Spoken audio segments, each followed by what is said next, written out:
feeling.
Welcome.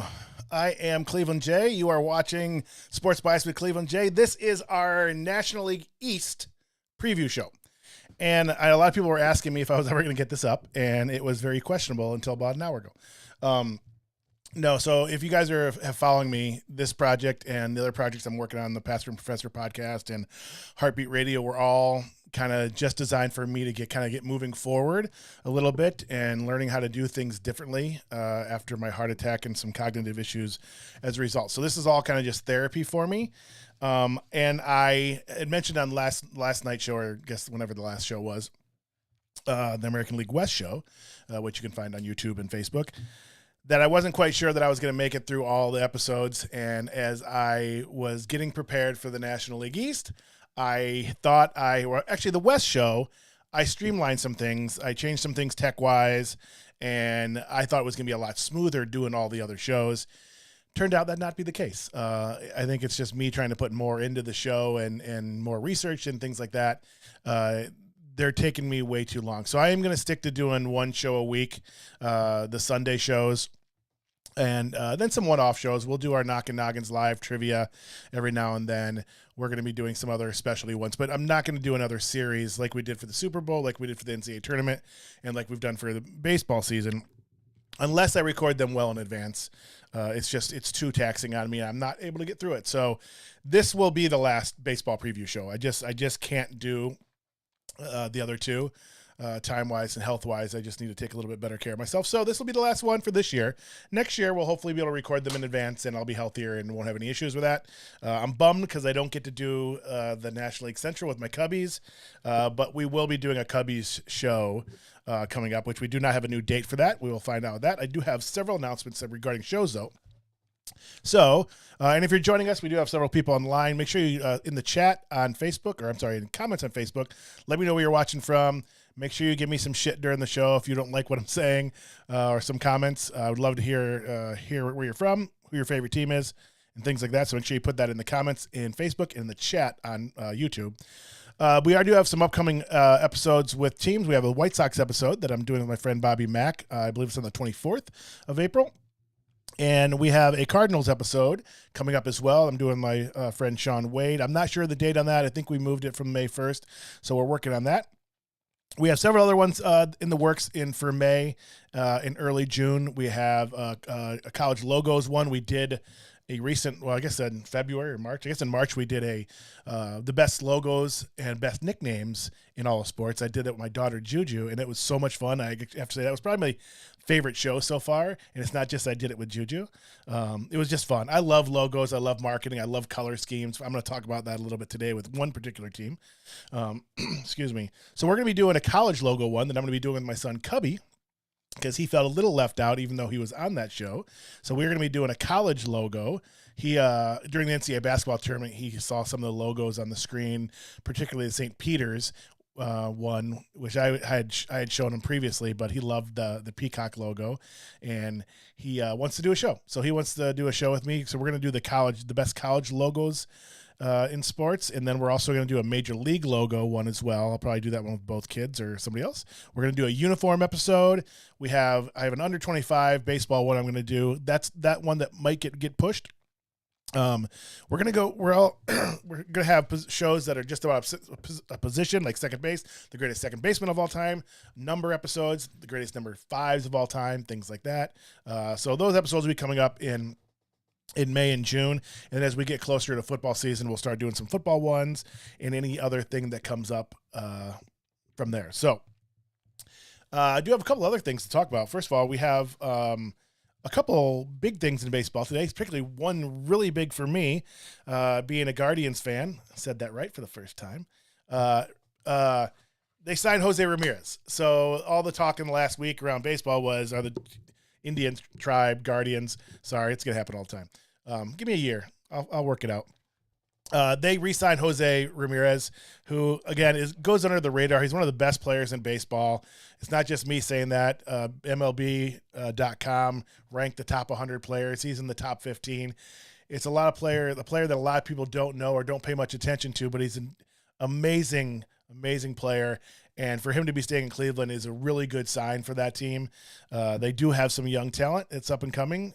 We did do the episode with the American League Central, so you can check that out on my thoughts on the Indians and the Tigers and Royals and so forth, Twins, and the White Sox.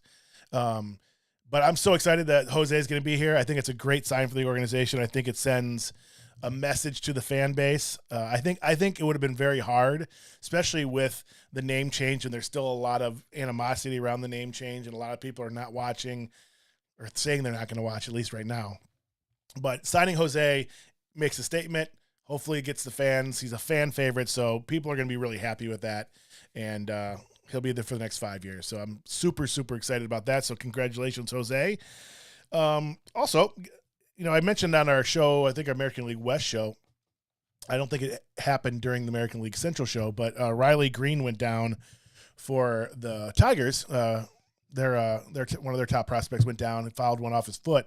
Turns out it is a fracture, and he's missing some time. So the Tigers made a trade yesterday for Austin Meadows from the Rays, who was in my lineup for the Rays, obviously, when I did the National American League East schedule. But, so Austin Meadows is a great pickup for the Tigers, buys them some time until Riley Green's ready.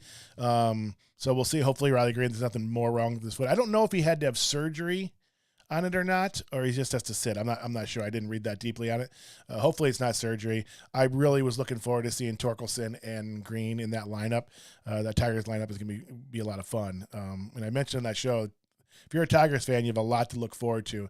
They took major strides last year.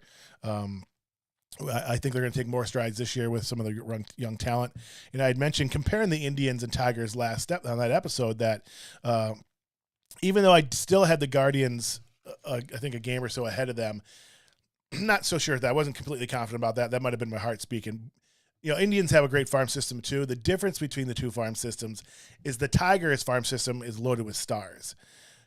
The Indians farm system is great, but the Tigers have a lot of tier 1 players and tier 2 players, and particularly tier 1 players that are projected to be stars. So they have more star power in their farm system. So there's a lot to be excited about if you're a Tigers fan. So that happened.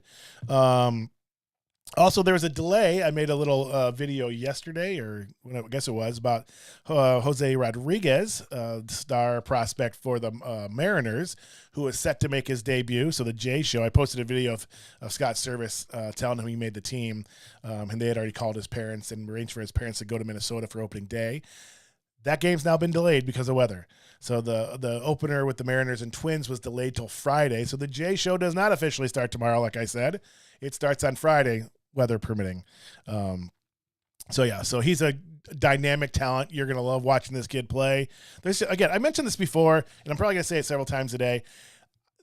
I've never seen a time in baseball where there's so many young stars. I mean, there's so many unbelievably talented young stars that are marketable, that are Hall of Fame worthy if they stay on path.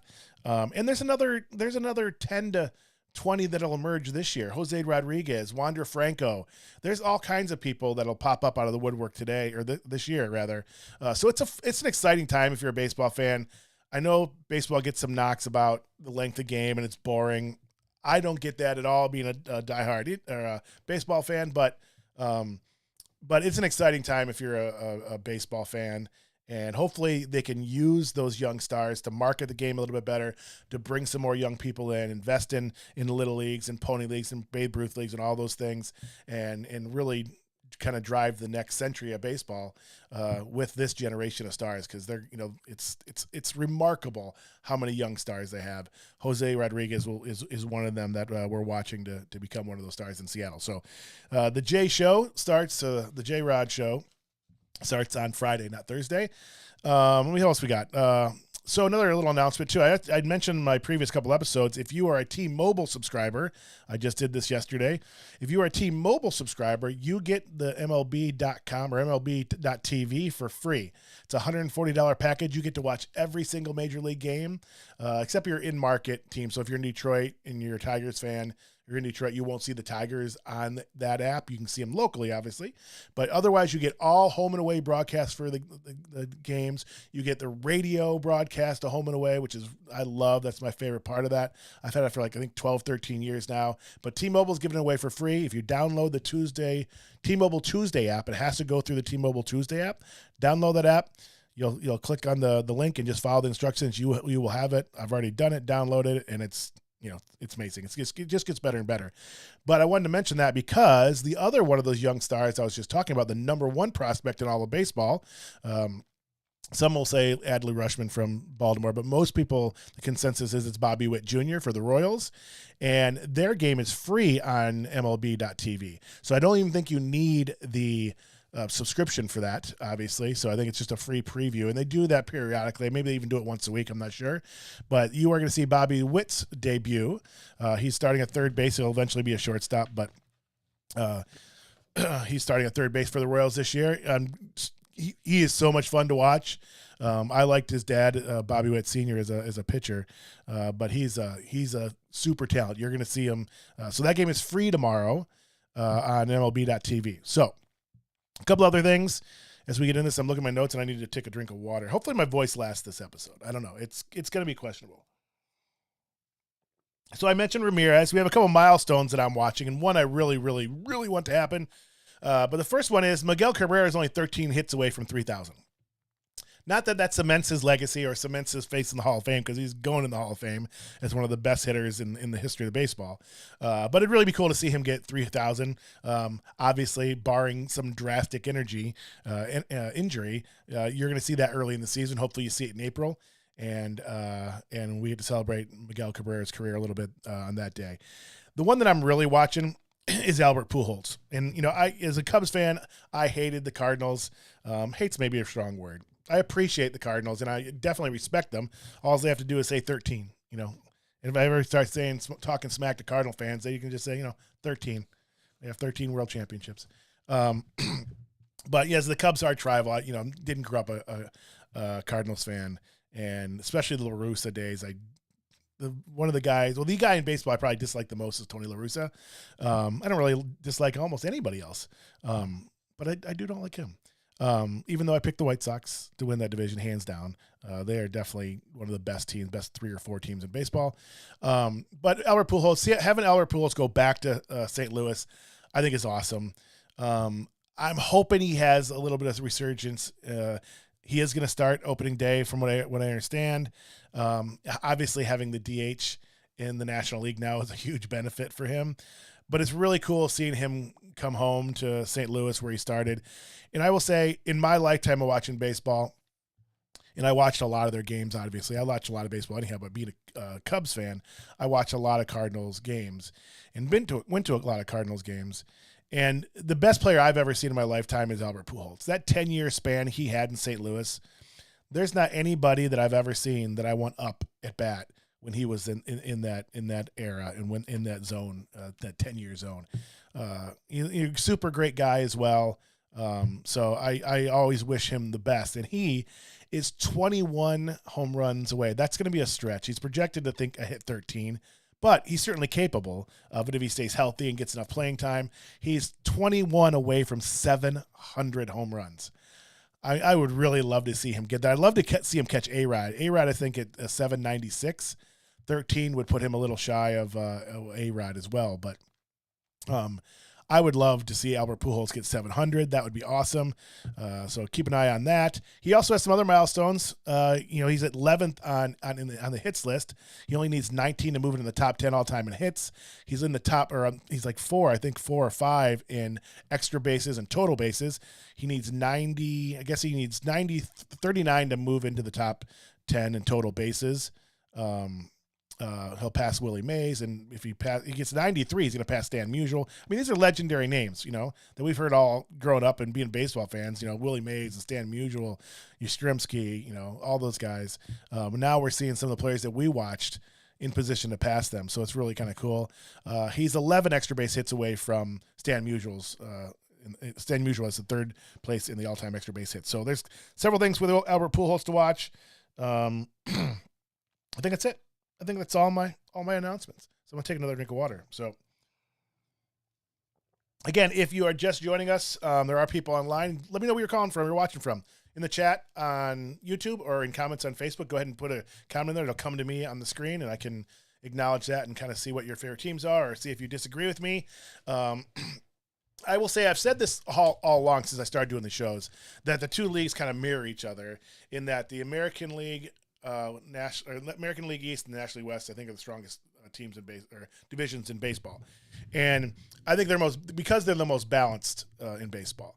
So now that I've gotten into this and really dove deeper into the National League East, I am still going to say they're up from 1 to 5, still the 2 deepest divisions in baseball. I will say the American League East is definitely stronger. I don't think there'll be a lot of people that will disagree with that. I was reserving judgment till I went a little bit deeper into this.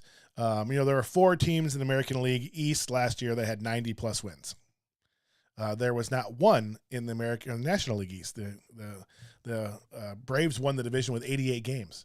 So, but this, 3 teams in this division did a lot. We'll see. Let's see where it goes. So let's start off with my fifth place team. My fifth place team, as I'm getting blown up on the messages here. I don't know. All right. Something about raining cats and dogs where somebody's at. It's pretty yucky here in northern Michigan as well. But hey, it's beautiful. Tomorrow is opening day. Now, another thing. Opening day should be a national holiday. It should be a national holiday. The country, the nation should treat opening day like Cincinnati does, right? With a parade and everything else. It's one of those days that I sometimes played hooky from school and work. Different times in my life. It's just, again, me loving baseball, and opening day is just magic. It's like Christmas. It's like, it should be a national holiday. All right. Hopefully I have these all these graphics off and ready to roll here, and I can see that I don't. All right. Well, we're going to maybe do this a different way here. I'm seeing I went through the preview and kind of did this all, and I don't think I have them off. But we'll do it this way. It'll work. We'll make it work. All right. For my 5th place team in the National League West, we have... Oh, I forgot. We're doing this first. I forgot. See? I added this at the last second. Just a reminder that we have the Ultimate Sports Movie Awards this Sunday. This has been going on for about 2 months. You still have time to vote. The voting ends on Friday at 11:59. I put a link in the chat on YouTube and Facebook, so if you scroll up to the top, well, you probably don't need to scroll. There's probably not anything there except for that post. But you can click that link and go vote. Make sure you share your vote. Share it with your friends. Encourage them to vote. There's only a few days left. We've had a really good turnout, even though I haven't had a whole lot of promotion going on this month like I had anticipated. But this is a super fun project. I think there's 16 categories. Right here, you're seeing the Best Picture that were nominated. There was a nomination committee, and we did a nomination show. You should definitely go watch that because it was really fun. My wife made a cameo appearance on... She insisted on coming on because there were movies that she insisted that should be considered for awards that I found ridiculous. But it was a really fun segment of the show. I think we pulled that one out, too, so you can actually look at the one with Justin Netta on it. But the whole show was fun with Joe Gua and my buddy Jason Felix. That was a ton of fun. And Joe and I will be here on Sunday to announce all the awards. So that's a fun project. So go vote, share your vote, and go from there. All right, now we will go to my 5th place team in the National League East.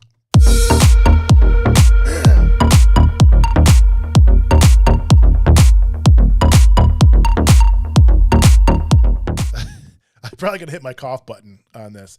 So normally I would have done this. I had these off, but now I have no idea what I did. I have no idea. I think I screwed everything up. So let me see if I can. I'm not sure how that happened, but there. Yeah, we'll make it work. Live TV. You get it. So the Nats, they're going to struggle again. This is the one team in the West. They had a nice run. I think they made the playoffs or were in contention or first or second place for 8 straight years or something like that. Last year they dropped off the table. And they have probably the best hitter in all of baseball. It's pretty much the consensus that he's the best hitter in all of baseball. Juan Soto. He's one of those electric players I had mentioned. This lineup is just, they have Nelson Cruz, who seems to be ageless. I don't even know how old he is now. Is he 62? I don't know. I think he's 45 or something, isn't he? I'll have to look that up. He just seems to go and go and go. That guy can hit. It'll be interesting to see what the Hall of Fame does with Nelson Cruz. It's been around for a long time and just a pro hitter. We'll see. It'll be an interesting case. I haven't looked at his numbers up close, but just seems like he's always been around and amongst the league leaders and homers and RBIs every year. With the Nats, it comes down to pitching. Strasburg, how many starts can you count on him for?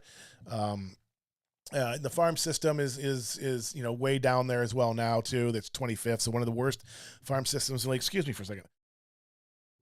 I'm not sure my voice is going to last the show. Yes, their farm system, they still have a decent, decently low payroll. They're at 18th on the payroll, the 115 million. They have some money to spend and so forth, but I think they're looking at a rebuilding mode. But their farm system is depleted. A lot of times, farm system rankings really vary from year to year. Some of your stars come up and so forth, and depending how you do in drafts and the international draft and things like that, there's some teams that kind of stay within a certain range because they have the talent in the front office and the scouting departments and so forth to do a really good job at that. Especially if you're a smaller market like the Guardians, like the Rays, teams like that do a really great job of in that area. And some teams that you'll see in this division just wants to throw money at things.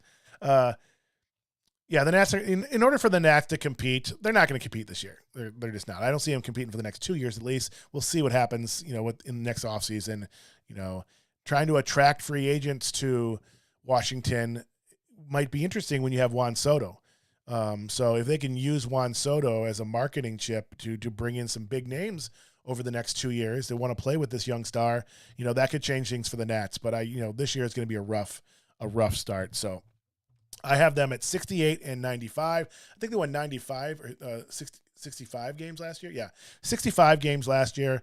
So I have them 3 games better. But again, that's if they stay healthy, if the pitching staff stays healthy.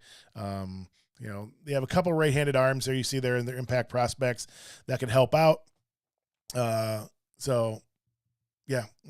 other prospect, Ruiz, is actually the starting catcher now. So you're going to see a lot of him, and he's a fun player to watch. I love catchers. So, yeah, it's going to be a tough year. One thing I mentioned I do include here on these screens, I have the payroll rank and the farm system rank, and also I included the minor league teams or minor league affiliates on the bottom of the left or bottom right of the screen. If you live in any of these areas, if you haven't been to a minor league game before, go see them. I know Major League Baseball, even though it's still affordable compared to pro sports, it's still expensive to go to Major League games, and it's much more ordeal, with parking and everything else to go to games. If you've never been to a minor league game, go. It's so much fun. There's so much going on. They do a lot of things in between innings. They're really creative marketing-wise. They have to be to kind of get people in, and it's a really family-friendly atmosphere. Even if you're not a huge baseball fan, it's just a great place to go take the kids for several hours. Again, those teams usually do a really good job at entertaining the kids. Sometimes there's parks, there's things going on between innings for the kids. They get to run the bases afterwards and go on the field, which is a thrill for them. Go check out these minor league stadiums. And more than anything for me, I've always loved going to minor league games because I get to see these young stars. So all these young stars I'm talking about, were one time, A-ball, AA, AAA players that you got to see. And then talk about, I saw them play in Indianapolis, or, I saw them play in Kingston, so it's, or Fredericksburg, I guess I should say, for the Nationals, and Wilmington and Harrisburg and Rochester. So definitely go support your minor league teams. It's a fun time. Even if you're not a huge sports fan, if you're a parent, go. And if you don't have a good time, you email me and let me know. Cause I unless it rains or something like that, if it's something like that. But just from the experience of the ballpark, if you don't have a good time in the minor league game, there's something wrong with you. So just saying. All right. So that's my little preview of the National League, or for Nationals, Washington Nationals. Another guy I don't like a whole lot in baseball is their manager, Davey Martinez. Yeah. Not my favorite time with him on the Cubs. There was a story about Dave Martinez and Ryan Sandberg's wife. So, big Rhino fan. We'll just leave it at that. All right. Moving on to my number 4 team. So I will say, I think given certain circumstances, the rest of these 4, any of them, they can finish anywhere. Now, I don't think my next place team is going to vault to the top. My third place team certainly could, but the fourth place team is really good. I mean, they're really good, and they have a lot of young talent. So let's go to my fourth place team in the National League East.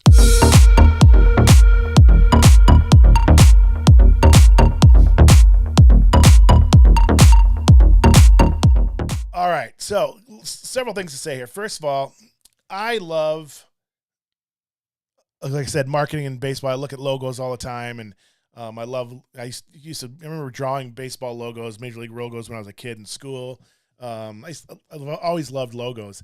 I love the Marlins logo, and now I know a lot of people don't like it because it's not necessarily traditional. I love it. This baseball logo here with the Marlins. I love the colors, the new color scheme. I think it's fantastic. The Marlin, kind of like they have the black jerseys with like kind of like the neon blue around them with the red. I think they're fantastic. There's several versions of the logo that I think are just awesome. So when we get to the baseball logo episode, I haven't gone through them all as far as looking at them, as far as ranking them, but I gotta say, this is the one that's sticking out to me right now. I love it. And it's so Miami too. This like fits the Miami environment as well, the culture down there as well. So I think it's a perfect fit for them. And that's one thing I'll be looking at the logos too, is how well the logo fits or the team names fit those areas. But yeah, I love that logo. So the Marlins, don't sleep on this Marlins. This Marlins team is good. It's really good. So I think it's a team that a lot of people don't remember as being good. But remember, they made the playoffs in the shortened season in 2020. They snuck in there. Had a little bit of falling back last year. They had some injuries and so forth. But they have a pitching staff. They have one of the best pitching staffs in baseball. They're young. Sandy Alcantara is a stud. He has no hit stuff, and he can go out and throw a no hitter anytime. They also have a lot of people. Their farm system's number 7. They dropped a little bit because I brought some people up. Their farm system is stacked. They're stacked with arms too in the farm system. It's not just the major league roster. The starting staff and the bullpen are strong. So if other teams stumble in front of them and they get any kind of offense, they picked up Jorge Soler. That was a big pickup for them. Picking up Jacob Stallings, I think, was one of the biggest pickups in the offseason for any team. I know that sounds crazy. It's a bold statement, but the way he can handle this young pitching staff, he's a solid catcher, lacking off some offensive skills, but he will lead that pitching staff. That was a great pickup for them. You have Jazz Chisholm. That's hard to say. That's hard not to reverse those, and that's embarrassing. Jazz Chisholm, is a really dynamic player from the Bahamas. You may have seen him with his blue hair last year because it made all the newscasts and everything. Just really dynamic player and fun to watch. Really fun team. Miguel Rojas is their captain, their shortstop. I think Chisholm will eventually play shortstop, maybe. Depends on how he settles in there. Garcia, they have a solid lineup, and they're young. They're hungry. I know that there's the mystique, and we don't know why Derek Jeter left. There's rumors saying he left because he didn't feel the organization was winning or committed to winning. And that very well may be the case. And I know it's new ownership, but they have a history of, doing well and then kind of just bailing. I know it's a different organization, different team structure, different owners, everything. But, I think that's kind of maybe where some of these rumors and so forth come from. And I'm not saying that it's not true. From a business standpoint, they don't draw real well. So you would think they'd want to put the best product they could on the field and win, because that's the only thing that's going to bring the fans to the stadium. And I don't even know if that'll do it, which is always weird to me in Miami because it's such so close to Cuba and in South America that baseball is such a huge in those cultures that you would think Miami would draw, and they're not. And I don't have the numbers in front of me, and that maybe have changed in the last few years, but I don't have those numbers. But this is going to be a fun team to watch. Don't sleep on them. They're definitely a fun team to watch. Yeah, that lineup is good. And it's not maybe the top tier lineup in the league, but it's going to score some runs. It's going to manufacture some runs. And with that pitching staff, they don't need to score a ton. That pitching staff is going to hold you down. So I have the Marlins at 82-82, 500. They were 67-95 last year. Yeah, they slipped back a little bit, but don't let that fool you. That happens from time to time. This is a solid team. The organization is set up for the next several years if they can keep it rolling and still continue to make good decisions. And if indeed they are committed to winning and putting butts in the seats, this is a team to watch. If they're not, you'll see them trade these players, and the whole cycle is just going to continue. They never kind of get past that mark. They've tried the approach in the past, would have worked because they've spent a lot of money on free agents, the Piazzas and all those people. It's a new age in baseball. I mean, there's teams that are always going to do that, but it's hard to sustain that. So, watch out the Marlins. They have a other young prospect in here, Max Meyer. Actually, I don't know if he may have made the rotation. I don't know. I'll have to look at it. Again, I did these projections a little while ago. Things have changed a little bit. There might be some injuries and so forth, so don't hold me to this. Sometimes I knew there was an injury early on that they were going to be back in May, so I kept them in there. So this is just a general guideline. But Max Meyer's stud right-hander, so hopefully you'll see him. I was going to say something else really profound, but I don't remember. Again, if you're watching, let me know where you're watching from. Tell me your favorite team, and tell me I'm crazy in any of these picks. But that is the Florida Marlins, 4th place in the National League East. Let's move on to my 3rd place team.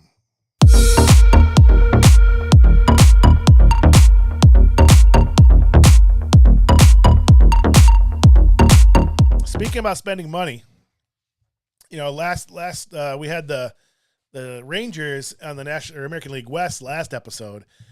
The Rangers spent $561 million in this offseason, and they're still going to suck. They're still going to finish in, some people have making them a trendy pick. They're not. Their pitching sucks. They're ways away. Maybe next year they'll compete with the expanded playoff situation, especially if they go to 14. I hope they don't, but maybe. But the Phillies are another one of those teams that, they're number 4 in payroll at $221 million. $221 million. So this division, actually, that's one thing I want to look at. Let me go. I won't go back. I wanted to take a look at the overall payroll for this division. It has to be up there because even the Nationals, had like 117. They were 8, something like that. And Marlins had some, they were lower on the list, but these other teams have a lot of money in it. They have a lot of money in it. So this is one thing that's interesting to do is to compare that. But $221 million. Had some nice signings here as well. Obviously, they brought in Kyle Schwarber. Who else they bring in? I'm drawing a blank here. Castellanos. So those are 2 really good bats. They're going to score a ton of runs. Bryce Harper had an awesome year last year. We continue to see him mature. He's never going to be, the poster child for kindness on the baseball field for sure. But he's definitely matured over the years and kept his cool more than he has in the past. And I think that's helped him. I think his emotions really hurt him early in his career. I think the long seasons drain on him when you're going through that much emotion day in, day out. So I think he's, kind of put it together. MVP last year, obviously his 2nd MVP. I don't think it's going to be his last. I'm not a huge Bryce Harper fan just because some of his antics from when he was younger, and I know that's not fair, so I'm reserving judgment. So don't be surprised if he wins it again this year. I think he has several more in him, so he's still a relatively young guy. We've seen him for a long time, but I don't like that my starting rotation is not bold like the other ones. That bums me out. So Joe Girardi's, $221 million payroll. And if I'm a Phillies fan, they tend to spend money and they have high payroll, but they don't have much to show for it. I don't know how long it's been since they've made the playoffs. It's been a while, I think. I don't know, I'll have to look. But if I'm a fan that spends that type of money, again, the Cubs have spent money in the past for sure. But the Indians or Guardians, their payroll this year is $37 million. I think it just went up because of Jose, but actually still getting paid the same this year. But $37 million, and they compete. They were finishing 2nd place last year, and made the playoffs 3 years before that at a really low budget. And the Phillies have $221 million. So, I'd be frustrated if I'm a fan of a team that spends this much money without the results. The Dodgers, spend all that money, but they've been in the playoffs and in contention every year for, the last 10 years. Maybe not 10, but 8. I've been to several World Series, NLCS. So, I'm okay with that. But what the Phillies have done, spending all this kind of money, and some other teams, without the hardware to show it, as a fan, that frustrates me. Now, this is a team that could go either way. It just seems like always something funny happens with this team.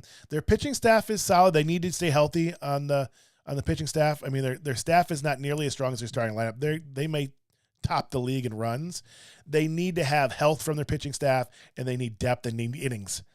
Their farm system is not not only is it ranked low, they don't have a lot of arms in the farm system at all, and not ones that are really ready. They're going to stand out. I don't think they have any tier one prospects right now in their entire system.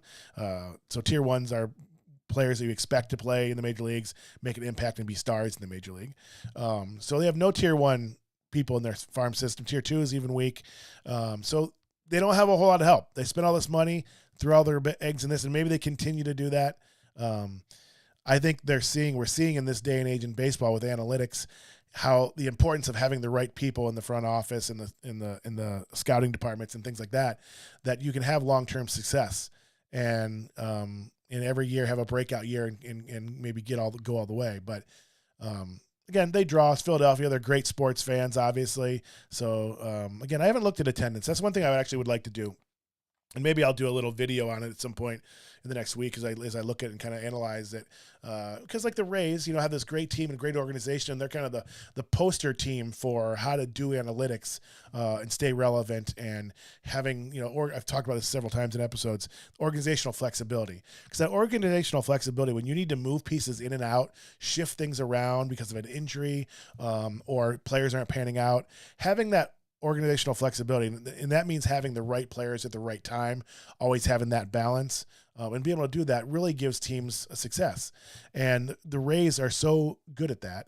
And then you have, other teams like the Phillies that don't. And not that they don't have homegrown talent that comes up and so forth, but not like, some of these teams.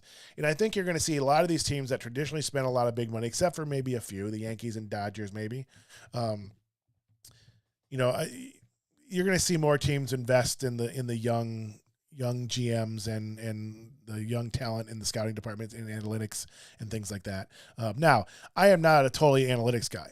I'm a baseball guy, so I understand the analytics, and some of these things that I've always kind of looked at are now in that mix. And there's things that 20 years ago, 30 years in baseball, organizations didn't consider. I think that are really important. But I also think you need the right baseball people, the right baseball minds, and sometimes you have to go with your gut.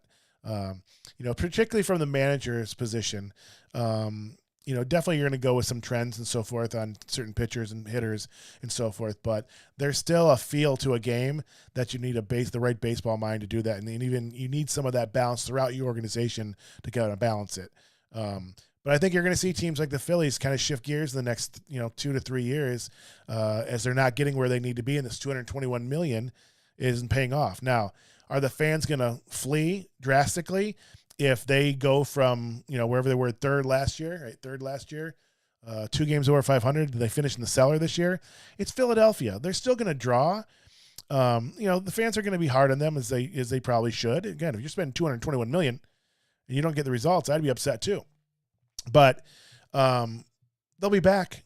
They'll be back at any sign of hope. It's like hitting one good golf shot and ending on one good golf shot. You had a terrible round. You hit that one. It's like it brings you back. All they need is a flicker of hope with some young talent and starting to see some dividends on a shift in mindset in the organization, and they'll be back. So it'll be temporary if there even is a decrease in attendance, if that should happen. Just my 2 cents. All right. So, again, they're going to score a ton of runs. Pitching staff needs to come through, give them innings. They don't need it to be spectacular. They just need to eat up some innings and not be awful. And then they'll be able to compete. Can they win the division? Can the Phillies win this division? They can. You look at the Braves last year. They won the division at 88 wins. I'm not sure if they're going to win 88 this year, but that's what the division leader had last year. So the Phillies are certainly capable. That offense is definitely more than capable of being the best offense in baseball. The pitching staff just has to carry their weight a little bit and, let them outscore them. So can they win the division? It can happen. I expect it. No. I don't expect them to be in front of these next 2 teams, but again, injuries, you never know, particularly with the next team. So this is what I have for the Phillies. I have them as 88 and 74. So again, the Braves won 88 games last year as first place. I have the Phillies in third place, winning 88 games this year. So 88 and 74, third in the American League East. I read it and I didn't change it. Right? Damn, I hate when I do that. I spend so much time on this stuff and then I see that because I cut and paste a lot of the format in. Damn it. All right. So 88 and 74, third in the National League East. That brings me to my number second team. And I have to say, I've gone back and forth with this a lot. My initial pick has changed twice. My initial pick for the World Series has changed as a result of this. But I am going to stick with, right now, I reserve to be able to change. But this is what I have right now. And in second place, and I'm going to get some hate for this, I don't even like this pick. I don't even want to do it. I want to reverse them right now. I don't know how confident I am with this, but this is who I have in second place in the National League East.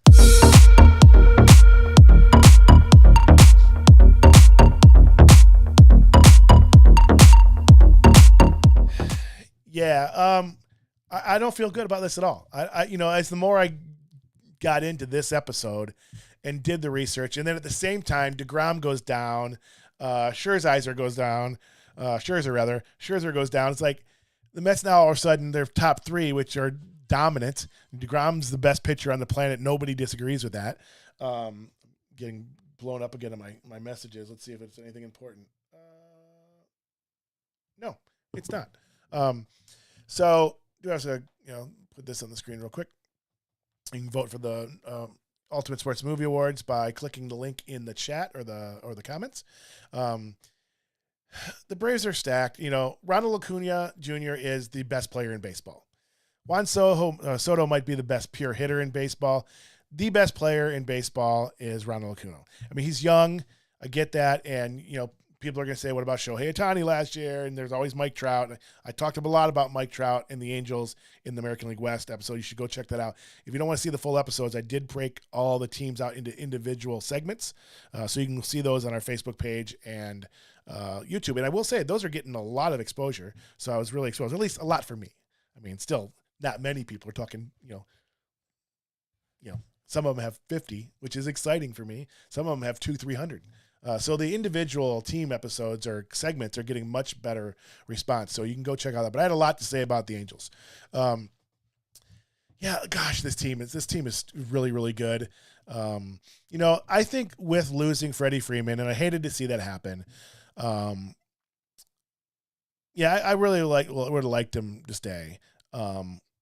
But picking up Matt Olson is one of the top first basemen in this league. I don't know if people don't realize that. Defensively, he's amazing. Is he a step back from Freddie Freeman? Probably so, right? Probably so. But I think this team is actually better this year than it was last year. Maturity, the experience. They picked up Kenley Jansen. That's not a huge pickup for me. You never know. Maybe another location will, he'll have a resurgence. I don't think he stays in the role all year, but I like the guy, but I think he's, a little shaky. But they're Max Fried. This again, barring injuries, this pitching staff is really solid too. Their farm system is 8, right? No, 20. The farm system 20th. So they had a lot of these young talented players come up. Can I see the Braves winning 104 games? Yes, I can. I can see that. I can see them winning this division easily. I think it's more likely that this team wins the division now than the Mets, who I obviously have as number one. The Mets have all the injuries, and they it seems like they always do. We'll get to the Mets in a second. These guys, this Atlanta team, I used this logo, by the way, just because I loved it. I love those old uniforms, the Hank Aaron uniforms. I was a huge Hank Aaron fan growing up. The first thing I did when I got a pack of baseball cards was rifle through to see if I got – well, actually, the second thing. First thing I did is threw the gum in my mouth and then rifled through to see if I got Hank Aaron. I was never really a Braves fan, but loved Hank Aaron and loved those uniforms. This team could definitely – there's a lot of energy on this team. I talked about this with some of the teams like the Blue Jays in the American League East. There's teams that just have an infectious energy, and this is one of those teams. They're a super fun team to watch. You get a different feel when you watch these guys play, and that energy is contagious. So I can definitely see them winning it again. Why I didn't pick that in the first place, just because I thought the Mets Their offseason moves were going to put them over the top. I think Frankie, oh my gosh, Francisco Lindor is going to have a killer year. Now that he's in New York for a year, he's more comfortable. I think he returns to being one of the top, 10, 5 players in the league. But we'll get there in a second. So it won't surprise me if this team wins 104 games. Do I think they backtrack? I don't. I think they're too solid. Their pitching staff is solid. Their bullpen solid. They do, even though they're ranked high in the farm system right now, they do have a lot of major league ready players. So they do have a little bit of organizational flexibility if they were to have some injuries or some things that just aren't working out, or somebody's having a brutal year. They still have a little bit of flexibility, even their farm system isn't the strongest, just because they have players ready to go. Payroll wise, they spent $173 million again. So this division has spent some money between the Phillies, the Braves, and you'll see the Mets. Yeah, I'll have to look at that. That's an interesting conversation. I want to look at the payrolls and look at the farm systems again, and maybe do like an analytics show just on that, because I'm fascinated by that, and that's all that really matters. So I have the Braves at 92 and 88. Second place it was an American League the whole time when I was doing that? I don't know. What? I don't know. Sorry. You know that I'm talking about the National League East. So I have them at 92 and 70, second place in the East. Again, would it surprise me if they finish 104 and whatever? No, they could win 104 games. Do I think they finish at 88 wins like they did last year? I don't. I don't see that happening. I think the whole baseball world would be shocked and see that happening. I think most people think, even though they lost Freddie Freeman, most people think that this team is better than it was last year. We all could be wrong, but again, the Phillies are capable and the Mets are capable. So there's 3 teams you could, any 3 of those teams could do it. I just happen to pick the Mets. So let's go there for my number 1 team in the National League East.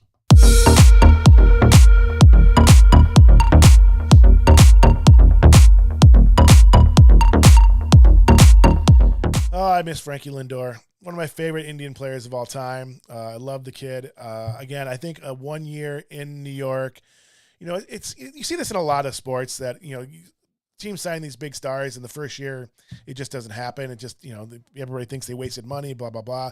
But it takes a while, especially in baseball, when there's so many routines in baseball and comfort level in baseball, not just on the field, but the fans, the clubhouse attendance, preparing spring training, everything's different.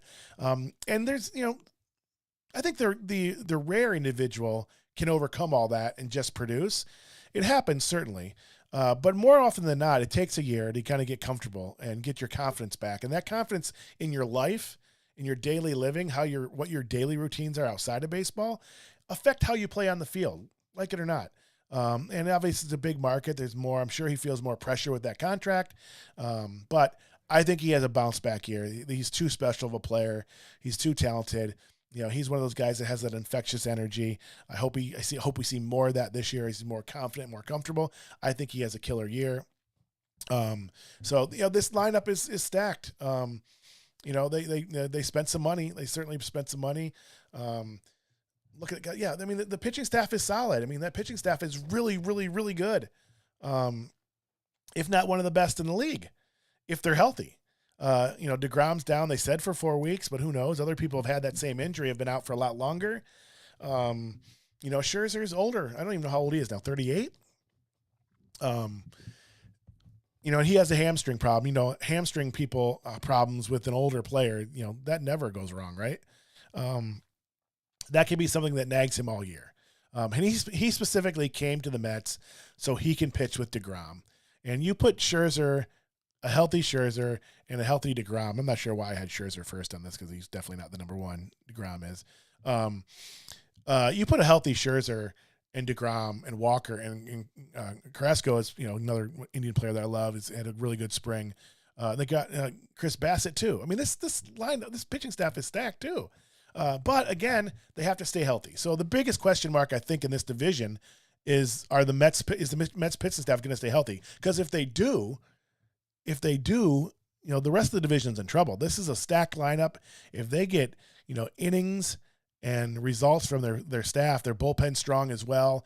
They have a good bench. They have a lot of prospects, even though then their farm system is 22, but they have a lot of major league ready players. And again, they'll spend money. They're number 2 at $251 million, just be back of the Dodgers. So $251 million for these guys. I don't remember what Atlanta was. I think they were 180 something. I don't know. Phillies were up there as well. So $251 million.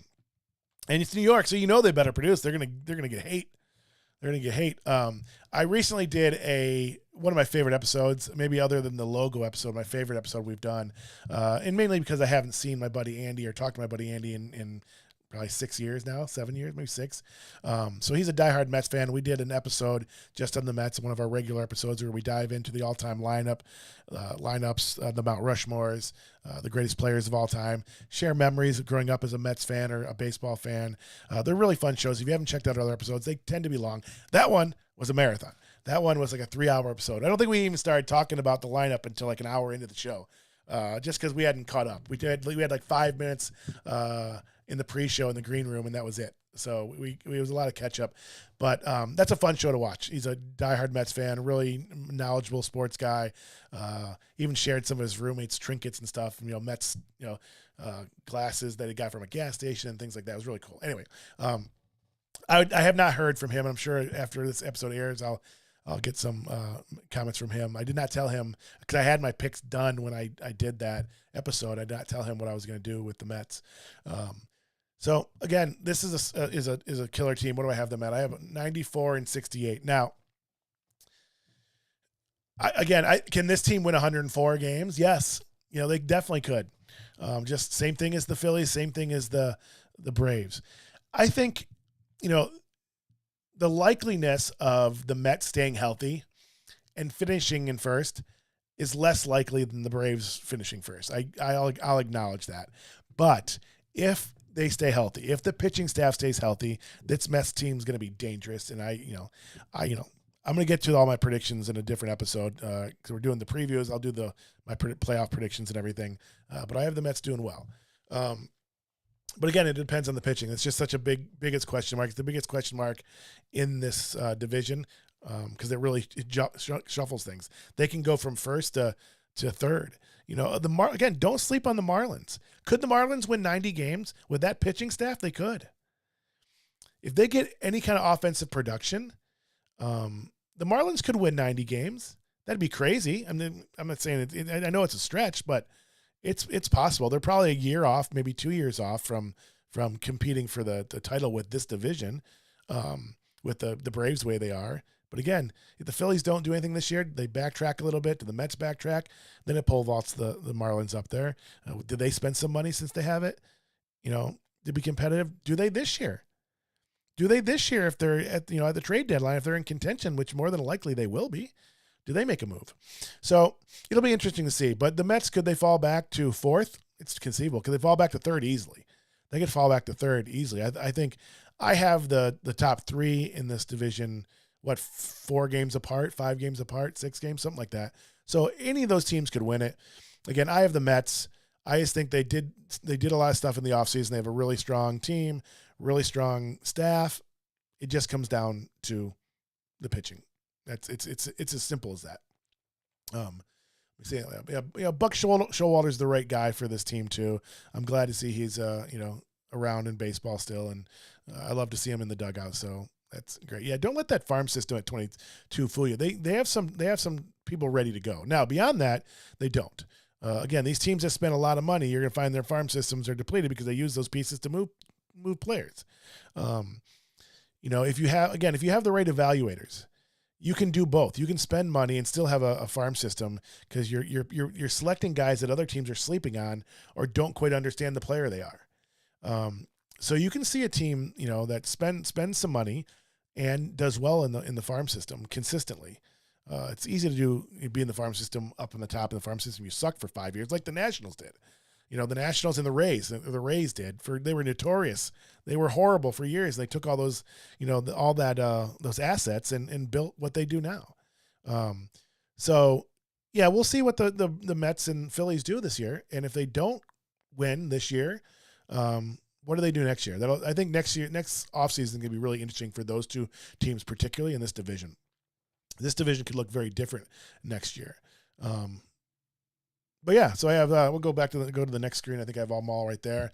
So I have the Mets number 1 winning 94 games, the Braves at 92, the Phillies with 98 wins, the Marlins at 90 or at 82. Yeah, could the Marlins win 90 with that pitching staff? They could. That might be the best staff in baseball.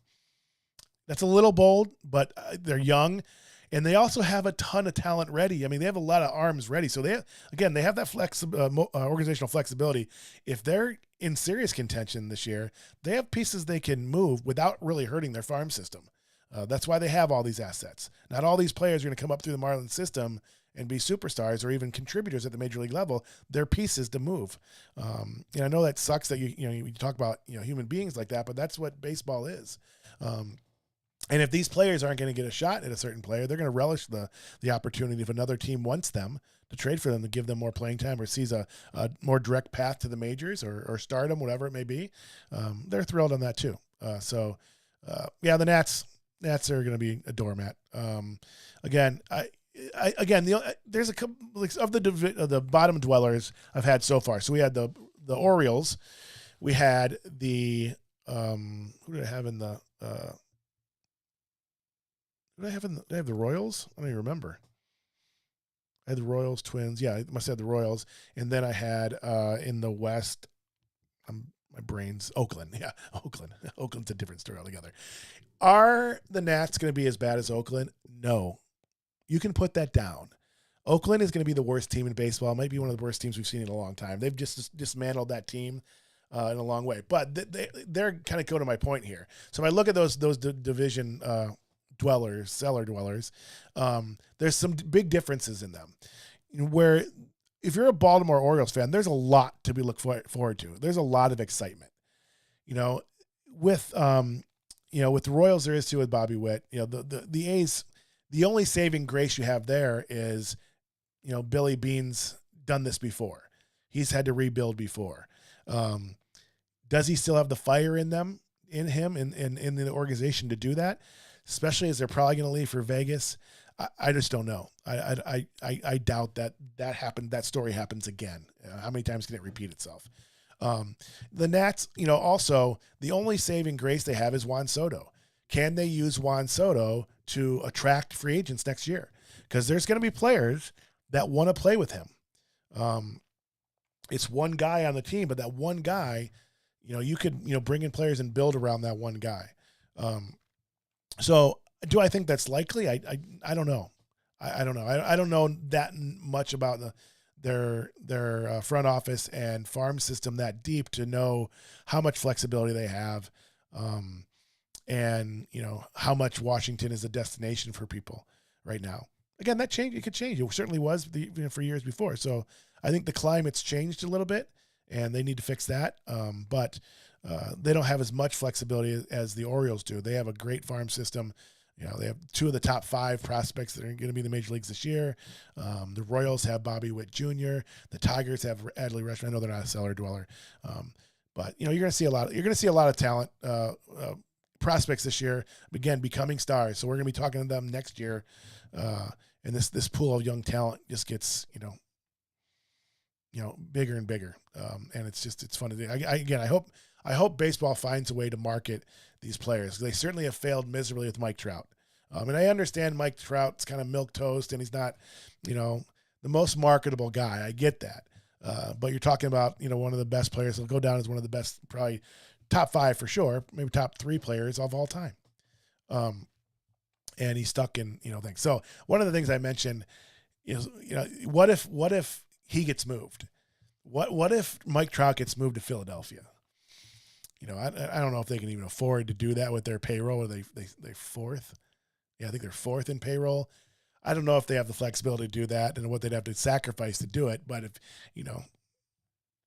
and I don't know if that's a wise investment at this point now. Anyhow, but I certainly hope the Angels do something to bring a winner there because Shohei's not going to stay either. I know we're talking about the National League East right now, but just as a second, that's what I'm saying. These players can move. Where's Ohtani going to go? He's point blank said he loves playing in LA. and he loves the team, but he wants to win. And there's other players that are like that too. These young players want to win. And so they maybe move more rapidly and so forth. And it's rare that you see, people stay with the team as long as they used to. So it's a different day in baseball. Excuse me. But this is an interesting division. Definitely from 1 to 5. One of the two strongest in baseball. The other ones are top. The Western conferences are top heavy. And then the Centrals are the worst. I think they're the weakest of the 6 divisions for sure. And I think that's pretty much a consensus across the board how the two leagues line up with each other. But it's baseball season, folks. Opening days tomorrow. You get to see Bobby Witt for free on MLB.tv. You have these young stars coming up in Detroit and Seattle. The J-Rod show starts tomorrow, Friday now, I guess. It's, again, should be a national holiday. It's an exciting time. All these teams, again, I'm saying this now because I'm not doing the other 2 divisions. All these teams are 0-0 right now, and they all have a shot to win the World Series, right? On paper, or in theory, I shouldn't say on paper, in theory, because, I could win the lotto 5 times before the Oakland A's are going to win the World Series this year. But on paper, we all start fresh. And, that's one thing I love about baseball too, is even though my teams, and I'm an Indians and Cubs fan, remember, most of my life, my team sucked. But it was always fun. And maybe that's how I got into paying attention to the minor league system. And I always loved just watching high school ball or college ball or minor league games. Cause I love studying the game. I love seeing these young players, even if I know that they're not going to stay within the organization, I can follow them elsewhere. But it was fun, watching these young players come up and then rooting for them, kind of on a different level, differently if you were unaware of them. Like Kerry Wood was an example for the Cubs for me. I was very well aware of him and his career before coming to the Cubs or coming to the major leagues, and I get a lot of kick out of that and watching those players. And then doing these shows this year, I kind of dove a little bit deeper than I have the last couple of years in it because I was doing this. Usually I just do the predictions and kind of keep track of, kind of the top players. I dove a little bit deeper this year, and which was fun. Because it's so exciting because these players are remarkable. I mean, it's just unbelievable how much young talent there is. I think that's all I got. Again, I'm not going to do the National League Central or the National League West. I just don't have it in me. I still have another show to do tonight for the Pastor and Professor, and I'll continue to do just the Sunday shows. Moving forward with Sports Bias with Cleveland J and some specialty shows as well. But these shows have been fun. I truly enjoyed it. Again, you can go check out all the other episodes, the 3 American League divisions, and then again, all the individual teams have been cut out. This division, I won't post it till tomorrow. The replay of this will be up immediately, but I won't be able to cut out the team segments until probably tomorrow. So be on the lookout for that. Make sure you share them. If you're a Mets fan, you're looking at it. I have the Seattle one's blowing up. I posted it in the Seattle Mariners group. And yeah, it's getting shared around, bounced around, which is fun. It's fun to see. Again, they have an exciting young team, an exciting talent. So I think there's a lot of excitement right now in Seattle. So maybe that's why it is. Maybe I'm not getting the same traction in Philadelphia because it's more stale and they have to be shown, So whatever. All right, it's been fun. I will see you soon. I'll see some of you tonight on the Pastor and Professor podcast tonight at 8:00. And other than that, go watch baseball tomorrow, opening day. Peace.